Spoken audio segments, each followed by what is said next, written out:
have quite a few videos that are way overdue, so I'll just talk to you about what's to come, and then I'll talk to you about what I want to talk about in this video, which is my new inhabitants.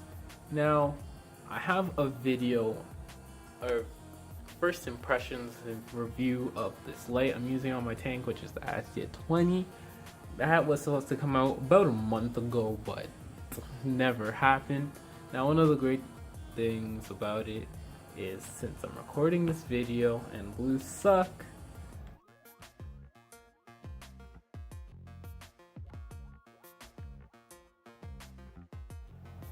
I also have to talk about that algae scrubber. It hasn't been doing so well, so you can actually see my algae nice and green there.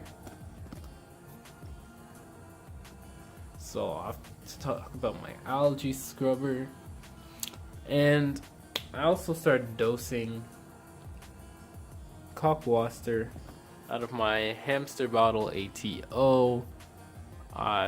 It's a basic concept that it's not a new idea, so you could search it up, but I'll also talk about it in more detail in a later video. And what I came to talk about, which is my new inhabitant. Time to meet the newest member of the family.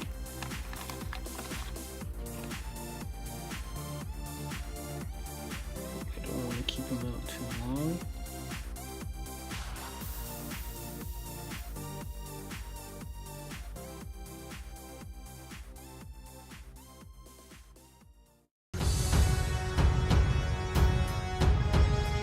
Hello, hello, hello. Anybody down there? Now, the most obvious one is probably that big old torch coral at the top. It's a nice green with purple tips. Though it's my biggest coral because I bought it as 3 heads. I really plan on fragging it to 1 head once the heads are more split apart, and then just keeping the 1 head and selling the other 2, at least when it grows enough for that. It is my biggest coral. First time I bought such a large coral, actually. So that's that. And the next thing, which I was pretty excited about, was my sexy shrimp, and I'll show you that from my previous clip. What's up, guys? I'm actually pretty excited.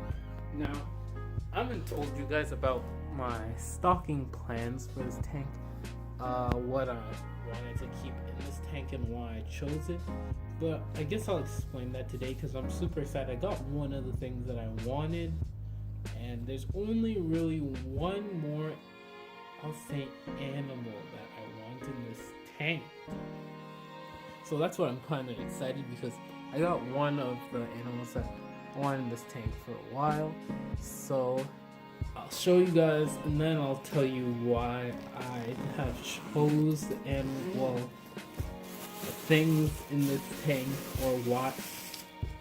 Just tell you why I wanted these things specifically in my tank, and how it kind of relates to why I enjoy my Pico. So, I just came from the pet store, Petland, and they're not the best reef shop around, honestly, because they have they don't really know how to take care of their reef inhabitants, I'd say, that well. Their saltwater tanks, they have a great freshwater store, but they don't really know how to take care of saltwater inhabitants, which is why I won't say they're the best reef shop, but they carry some things that regular reef shops won't have, and they carry a lot of fish, saltwater fish, that, since reef stores don't typically carry a lot of fish on them, they mostly carry corals, at least in my area. So I guess it's a situation where they carry nice fish, but they don't take that good care of the saltwater section. The freshwater section, on the other hand, I'd say is really good. Now, time to show you guys what I got. What is in here is sexy shrimp. I bought sexy shrimp from Petland, and why I'm so excited and why I chose what I want and what's the last thing that I have on my stocking list. Well, as you know, I have Zeebs right there in his little cup of zinnia, and I have Zeebs, my clownfish. I have pom-pom crab, and now I'm getting sexy shrimp. And what you might notice what they all have in common is they all have symbiotic relationships with something else in the tank, or someone. Now, clownfish host anemones, at least they're supposed to, but they tend to host other things, which is why I chose a clownfish. Originally, I wanted blue damsel, but the store didn't have them at the time, so I decided to get a clownfish, and I'm pretty happy with my choice. But that's what they all have in common. They all have symbiotic relationships. My pom-pom crab has a symbiotic relationship with the anemones on its hands, and the sexy shrimp I just purchased have symbiotic relationships with mini maxi carpet anemones naturally in the wild, which is really cool because what I got right here in the corner of my tank is a mini max carpet anemone, which is why I was really excited to get these. I had the mini maxi for a while. It's not one of the first, but one of the newer, the older corals that I've had in, corals, I guess, anemones, I've had it in my tank. Which is why I was really excited to get sexy shrimp, because I want them to host the mini maxi anemone. Now you're wondering, well then, I haven't told you guys yet, but the last thing that I wanted in my tank was an acropora crab. Now, acropora crabs usually host SPS coral, and I have a bird's nest in the corner there, which is why I kind of wanted an acro crab, just so it could host the bird's nest. I think the really cool thing about nano reefs is that even though you don't have a big tank for big corals and stuff, you could get really cool smaller critters and make them the main show, I'd say. But that's for another video. And what that video is really going to be about is, I always see online people saying, get bigger tanks are better, more stable, can't get as many fish.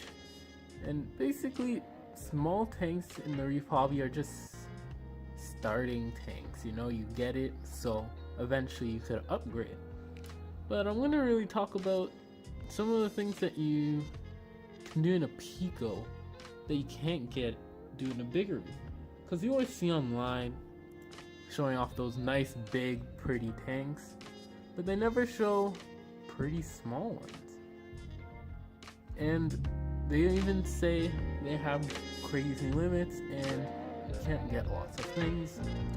But I'm gonna debunk some of those things and also talk about some of the things that you could do in a Pico or get in a Pico that would be completely useless, or you probably wouldn't even bother getting in a large tank. If you like my videos, if you like my content, or you just want to see what's coming out next, don't forget to hit the subscribe button.